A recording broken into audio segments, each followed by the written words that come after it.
That's Francisco Pinto Balsamao.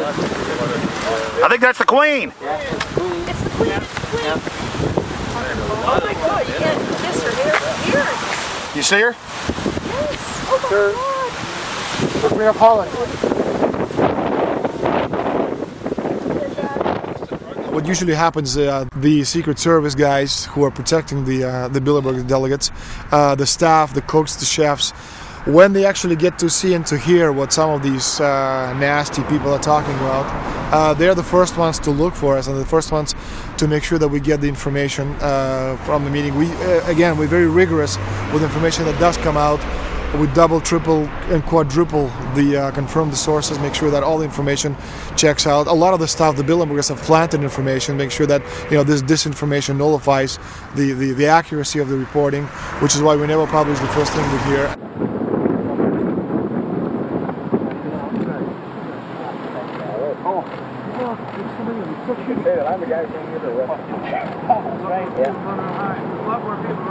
That looks like Rockefeller.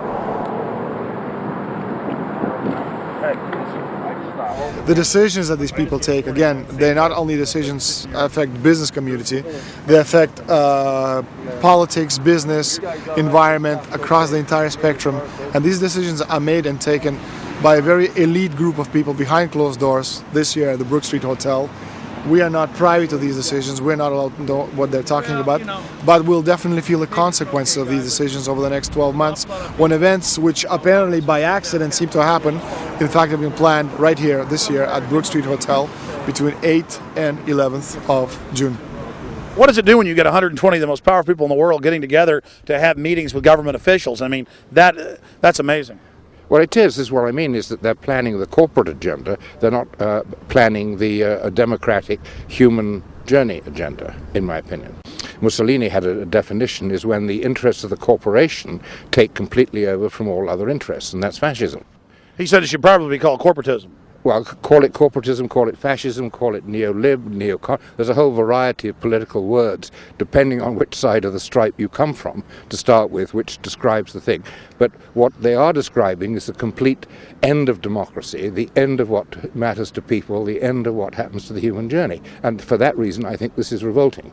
Ladies and gentlemen, we're here in Canada today to stand up against the Bilderberg group that is attempting to get rid of the sovereignty of the United States. The truth of your world government has now been exposed. We know you are ruthless. We know you are evil. To David Rockefeller, to the Rothschild representatives here, to the Queen of the Netherlands, to all of you, we tell you, you are not our queens. You are not our kings. You are not our gods. We do not belong to you. We are not your slaves.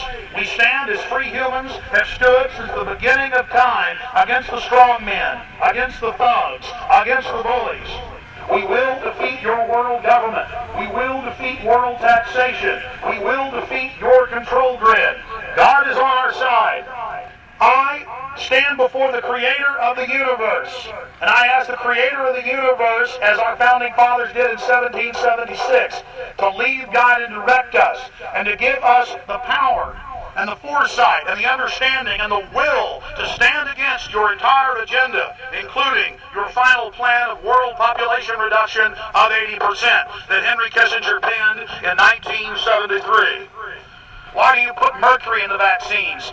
Sodium fluoride in the water? Why? Why do you put cancer viruses in the vaccines? Why have you used depleted uranium now in 4 separate nations? You're arrogant.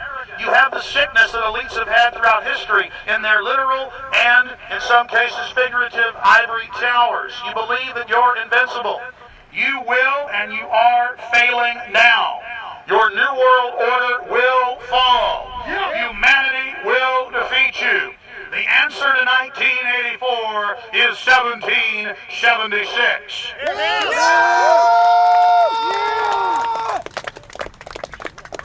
Bilderberg is an elite organization, and the way it works, the protocol of the meetings is the staff, after they're vetted out, they're told exactly how they're supposed to behave themselves, meaning that they can never address the attendees, they can never speak to them unless they're spoken to first, they can never look them in the eye.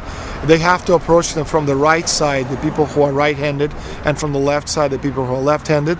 They can never look them straight on. And needless to say, all the information that is being spoken during the conferences is under no circumstances allowed to come out. That's what they're told. They're threatened with not being able to find another job anywhere in the sector if they reveal any information to the press.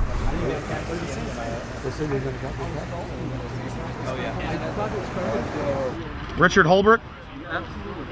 Ambassador Richard Holbrooke thought the peasantry wouldn't recognize him if he took a stroll off the grounds of Brook Street.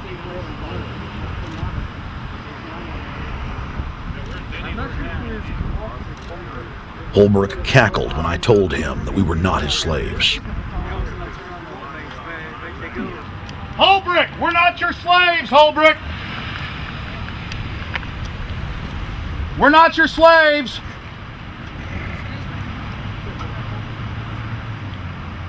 Holbrooke, we don't belong to you. We're not your property. Get back on the sidewalk. We're free humanity. Yeah, there he goes. Howard. They love it. They love it.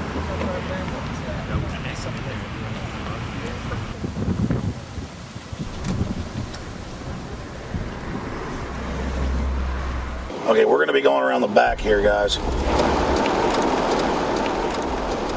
Hey guys, how you doing?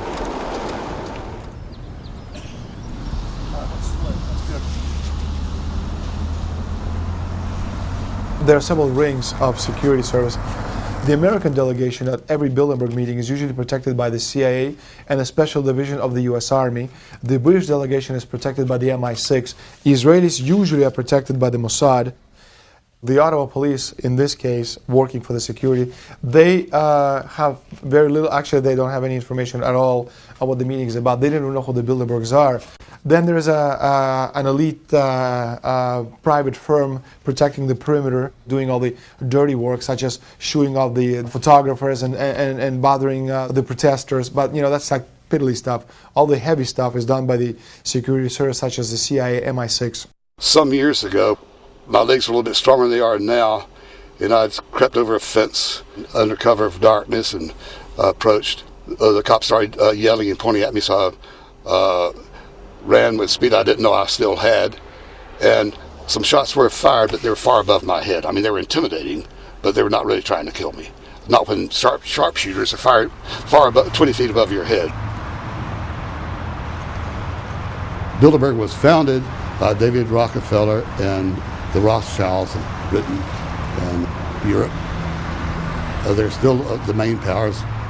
Baron Evelyn D. Rothschild, a male, attended for many years. Rothschild is still represented. You'll see them on the list of participants. Somebody representing the Rothschild group. They are the main powers behind Bilderberg. Dutch Shell is part of the Queen's fortune. Of course, the Rockefellers have always had heavy oil interests. That was the original source of their old money from the old man. Jim just got the official Bilderberg letterhead list from his mole inside the Bilderberg group. Let's go look at it. Wall Street Journal.